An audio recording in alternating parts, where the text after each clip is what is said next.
Hey guys, and welcome back. And thanks for joining us today. So today we want to do somewhat of a recap vlog. Since we have stayed at this campground in the past, we're not including a tour and all the good stuff related to it, as we've done with a few of them this season, since returning to Florida. So which one are we talking about? And basically the last 1,000 trails we're staying at. We are at Thousand Trails, Three Flags in Wildwood, Florida, near the villages. That's right. This is actually my favorite campground. I think it's kind of rubbing off on you to be your favorite, or is Peace River still your favorite? Yeah, Peace River is still my favorite because of the river. I like this one because staff is really amazing here, Yeah. and the cows. Of course. So as I mentioned, we did this in the past, so definitely check the cards for the campground tour, check the description for all the related videos regarding this area. But let's go ahead and talk about our time here now. So during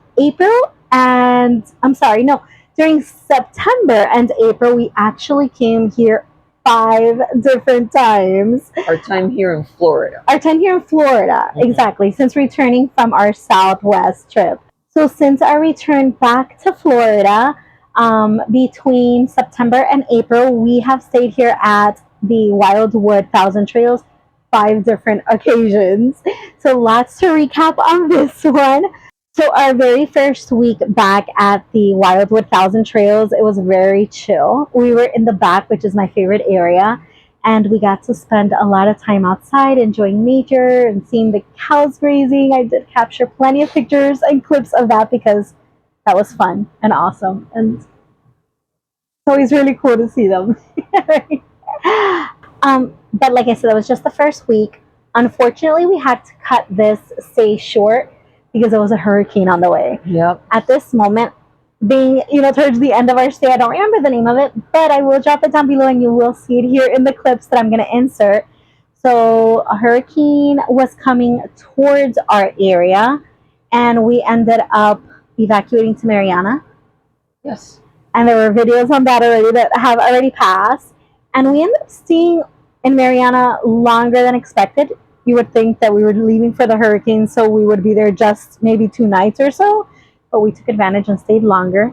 Also, it's like that we can be out the 7 days and then come right back. Yeah, you don't have to do that during the hurricane. We could have just come back because it's the same reservation. Okay. I wanted to stay there 7 days. I really like staying there. And our friends there are very kind to us, and it's an amazing setup. And so we stayed there 7 days because what was the point of spending so much gas to go back and forth? Yeah. So we stayed there a week. Yeah, indeed. So when we got back, basically our time in Wildwood from here on forward has been insanely busy. And that is because we were moving my mom to the area. Yeah. We had relocated her from Georgia to Miami, and then now we were relocating her from Miami to like the villages, Oklawaha type of area. So we spent a lot of time moving her, getting her set up, spending time with her. Before finding her place, she actually stayed with us in the rig for a little bit. So tons of videos and pictures of her hanging out with us, and the dogs and walking Lexi. You'll see us hanging out outside. So that was a new and interesting experience. Interesting because it kept us really busy and I felt like I needed to do things, but fun because it was really nice spending a lot of time with my mom again. Since she has lived out of state for so long, it's been good, basically bonding. So in this time hanging out with her, we did take her to Brownwood for the first time. Mm-hmm. I thought that would be her jam. It really wasn't, but it was ours. We loved it. We loved going there. Yeah, I really like going there. I mean, I love live music. It's not always good. The music is not always good, but it's entertaining. Definitely. Sure. Watching the people dancing is very entertaining. Watching is very entertaining. If you're into that, I highly recommend. Yeah. Sometimes the music is really good. Yeah, sometimes the music is good, and if you like dancing, that's definitely the place to go and hit the dance floor because it gets pretty crowded. We're not much of a dancing type. And it's free. And it's free, exactly. And it happens every night. Right. It starts at 5 p.m. and 7 days a week, and every day it's a different band. And so Brownwood is all the squares and the villages are open 7 days a week, and the music is live at 5 p.m. every day. It's the same band until I think it's 10 o'clock. We've only been to Brownwood, but I believe there's 3 others, I think 4 others. Yeah. But we have a blast every time we go. And when she says the same band, she means the same band for that night. It's not the same band every day. No. So you can definitely get a different vibe every night. And around the same time frame is when Halloween rolled around the corner. So there was a lot of festivities.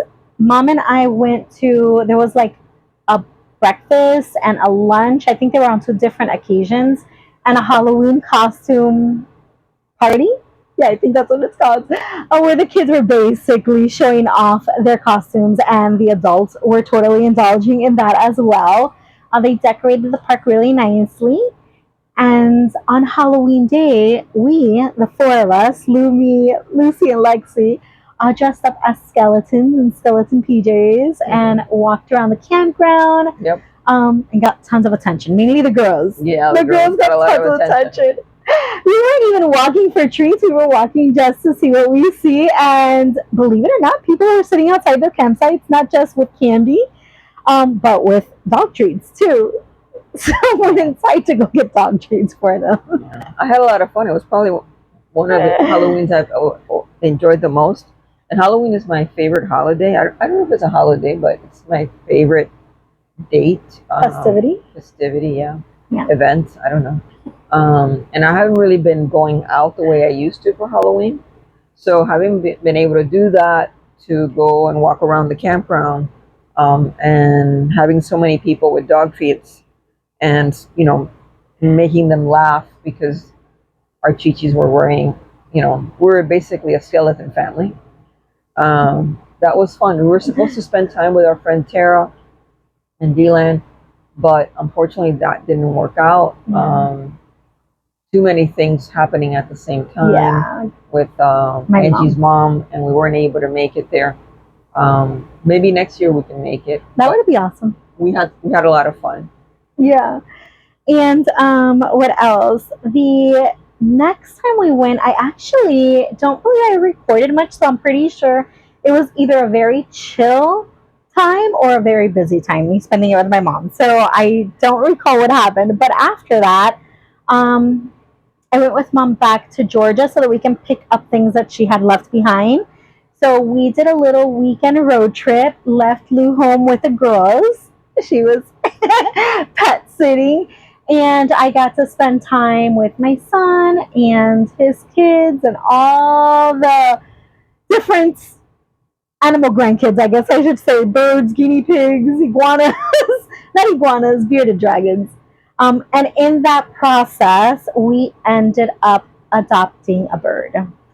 So if you have been following us on Instagram or Facebook, I've put a couple of posts on our page with the bird, but not too many. But if this is the first time you're hearing of it, we now have a parakeet. His name is Lalo.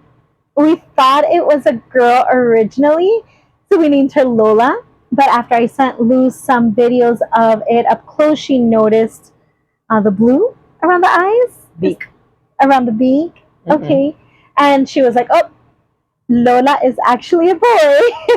So we changed it to Lalo. Lalo lived in a very tough situation with another bird in a cage that was pretty aggressive towards him, wouldn't let him eat, would peck at him, to the point of him missing most of his feathers. Yep. He only has feathers on his wings, and he had like a little mohawk, top and bottom, like a mohawk / mullet. Is that what that haircut is called? He's super adorable, super loving, but he has a lot of trauma, and we are trying to rehabilitate him and help him live his best life. Yeah, Angie's doing most of the work. I was just the one that requested that he come home with us, so that he would not die a horrible death. Yeah. He's doing great. He goes outside for several hours and gets to tweet with other birds outside and gets sunshine. Angie makes special food for him. We have fortified seed meal for him. and millet and vitamins in his water. So as far as him, he's gained a lot of weight. He's healthy. He's receptive. He's loud. He's demanding. But the bond is with Angie, not with me. And he's very cute, and it's hard to not feel bad for him, not feel sorry for him. Right. I mean, the loud and the demanding has come with time. Yeah. I think he is finally settling into his personality, because he wasn't like that at the beginning. No. He was very timid, shy, afraid, you know, staying in a corner. But with time, he still doesn't like being handled. But other than that, he is very loving, I would say. You know, and it's okay. Not every dog likes to be handled. Not every animal likes. Not every human likes to be handled. So that's okay. If that's what he wants, and he has a nice sized cage, and he has enough perches for him to run around, and he has everything he needs to live a good life. And that was, at least that was my goal. My goal was for him not to die a horrible death. Right. And we know that's not going to happen. Yeah. By the time you're seeing this video, we would have had Lalo now for 2 months, if I'm not mistaken. Yeah, about 2 months. So that was basically that time there. Our last time here in Wildwood. Again, we went to the back, because that's my favorite area, even though Lou did say next time we come, I want to be in the front. We actually tried to get in the front, but there were no spaces. There were no this spaces. Particular time. Every time that we've been there, there's been no space. The first time we were there was an emergency. And so they fit us wherever they could. Right. And we're highly grateful for that. But then all the other times, they sort of put us in the same spot. And it's considered officially a tent site, but it really isn't. It has sewer, it has water, it has 20, 30, and 50 amp. So it's not really a tent site. They call it a tent site because it's small. It's narrow. And because we're small, they've sort of been putting us there all the time. Going forward, I don't want to keep going to that site. A lot of people are permanent residents in the back. So it's a different vibe in the back than there is in the front. In the front, there's, I guess, more transient people. And I kind of like that feeling better than being in the back with people that are resident and might have their own clique. And we might not fit into that clique. But I'm extremely grateful that the first time we were there was no sites, and they found us a place to be there. They did. So this last visit there, since now we're going to be heading on our next road trip, which you're about to hear more about that in the closing of season 7 or intro season 8. I'm not sure when we're going to share it. Obviously, more time was spent with my mom, and her birthday was April Fool's Day, so April 1st, and we took her to Weeki Wachee. And I was really excited about going back. It was quite the drive. I think from Wildwood to her in Oklawaha, and then from there to Weeki Wachee, was that like an hour and a half drive that we did? Yeah, an hour and 45 minutes. So it's quite the drive, but if you're planning on spending the day there, I would recommend it. And if you haven't seen any of the videos of Weeki Wachee originally when we were in Hudson for my birthday a couple years ago, you have a mermaid show that you can see in there, a reptile show, a boat tour, and there is basically a water park, which wasn't open that day, but swimming in the springs, which is part of the water park, was open. And I wanted to do that. Didn't have the time to do it. But you can totally spend the day there and do all the activities and go swimming and lounge around. And it's just like a really cool place. So my understanding, the water park is open on the weekends. Mm-hmm. So if you want to go on the weekends, obviously it's going to be more busy. And the entrance fee is like $15 a person or something. Yeah, like that. Something like that. I paid. And it includes all those things that we mentioned. Mm-hmm. Exactly. Well, it doesn't include the tubing, like lazy river, in the water park. That has an extra cost to it. But all those activities, as well as swimming in the spring, you're good to go. Yeah, the spring is supposed to be, I think, 72 to 74 degrees year round. Mm-hmm. And if you're from Florida, you understand that's freezing water. I understand that they advertise it like, wow, you know. But if you're from Florida, you know you're going to have to wear a wetsuit to get in that water. because it's freezing cold water.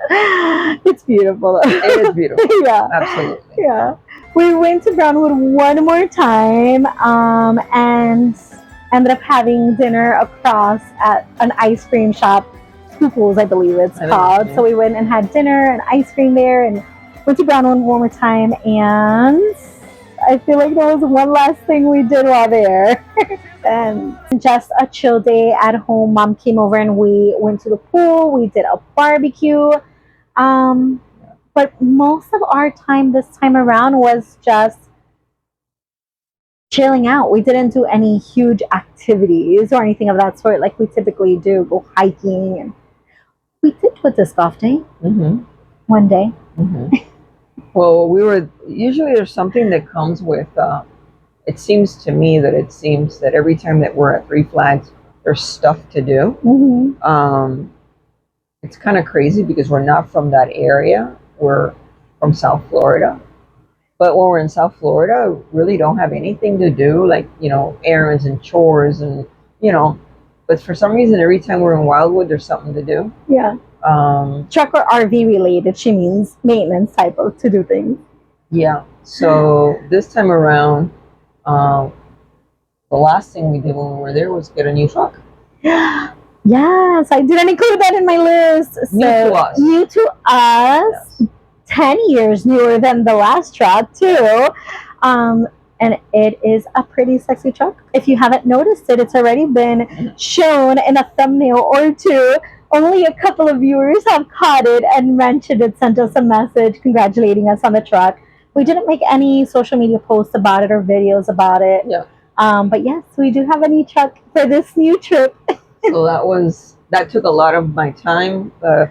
Since we're high season, you can only stay 2 weeks at a time. Right. So that took a lot of my time to research and call around and all that. So I think that was the biggest portion of my time there. Yeah, we got it in Clearwater. Yes, we got it in Clearwater. Yeah. And so the second part of that was selling the other truck. Also, that took place there as well. Right. So that's what I mean. When we're at Three Flags, we always have like busy things to do. We had to get tints for that truck and like all these things that sort of pop up when we're there. I don't know why, but it always turns out that way. We usually do a lot of maintenance while there. And I think you've subconsciously chosen that part to do maintenance just because it's always so spacious. Oh, you mean me physically do maintenance? Physically, like, I think in your mind, you're like, okay, back in South Florida and Breezy Hills, it's so tight. I don't want people in my business for me to work. I'm going to wait till I'm in Wildwood. Well, in this one, I couldn't do anything because that site that they put us in. It was tight. There's a million trees over you, and I can't really do any maintenance on the outside of the RV because the trees are constantly, the branches are falling down. And, so, but in terms of like resolving issues, we lost our RV there. That's where Geico came. Or didn't come, I should say, to pick up the ticket to Jayco. That's where we got the second RV, the Evergreen, while in Wildwood. The first stop that we made for a campground when we got this RV was Wildwood. Right. And so we spent that whole 2 weeks, getting all the things you need for the new RV. All the little things that you don't think about when you're getting it. And now we got a truck there, so it's kind of crazy, but it all happens there for some reason. Yeah, and going forward, I feel like even though South Florida is our home base, I think in my heart I'm going to find Wildwood as my home base just so that I can be close to my mom. And then in South Florida, we have her sister. So we'll see. I'm going to try not to spend as much time here next year when we come back, but it's all to tell. Anyways, that is the end of this recap. We had a great time, but an exhausting time in Wildwood this time around. And that is it. This is the end of our time here in Florida. Time for our road trip out. So stay tuned for our season finale. And then after that, kicking off the new season. Yep. And new locations. If you haven't subscribed, hit the subscribe button and the notification bell so you can get notified every time we upload a video. And as always, thanks for watching, and we'll see you soon. Bye, guys.